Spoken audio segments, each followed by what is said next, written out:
वक्त की बड़ी खबर सुल्तानपुर से आ रही है। शुरुआती रुझानों में सुल्तानपुर से मेनका गांधी बीजेपी के प्रत्याशी पीछे चल रही हैं। इंडिया को अब तक शुरुआती रुझानों में 250 सीटें मिली हैं, तो एनडीए 259 सीटों पर बढ़त बनाए हुए आगे चल रही है। अन्य को 32 सीटों से संतोष करना पड़ रहा है शुरुआती रुझानों में। इस वक्त की बड़ी खबर सुल्तानपुर से आ रही है। शुरुआती रुझानों में सुल्तानपुर से मेनका गांधी बीजेपी के प्रत्याशी पीछे चल रही हैं। इंडिया को अब तक शुरुआती रुझानों में 250 सीटें मिली हैं, तो एनडीए 259 सीटों पर बढ़त बनाए हुए आगे चल रही है। अन्य को 32 सीटों से संतोष करना पड़ रहा है शुरुआती रुझानों में।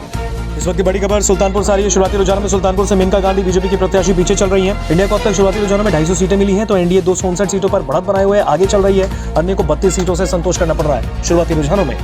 इस वक्त की बड़ी खबर सुल्तानपुर से आ रही है। शुरुआती रुझानों में सुल्तानपुर से मेनका गांधी बीजेपी के प्रत्याशी पीछे चल रही हैं। इंडिया को अब तक शुरुआती रुझानों में 250 सीटें मिली हैं, तो एनडीए 259 सीटों पर बढ़त बनाए हुए आगे चल रही है। अन्य को 32 सीटों से संतोष करना पड़ रहा है शुरुआती रुझानों में।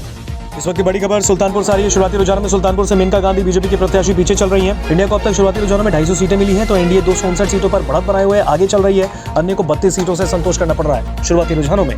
इस वक्त की बड़ी खबर सुल्तानपुर से आ रही है। शुरुआती रुझानों में सुल्तानपुर से मेनका गांधी बीजेपी के प्रत्याशी पीछे चल रही हैं। इंडिया को अब तक शुरुआती रुझानों में 250 सीटें मिली हैं, तो एनडीए 259 सीटों पर बढ़त बनाए हुए आगे चल रही है। अन्य को 32 सीटों से संतोष करना पड़ रहा है शुरुआती रुझानों में।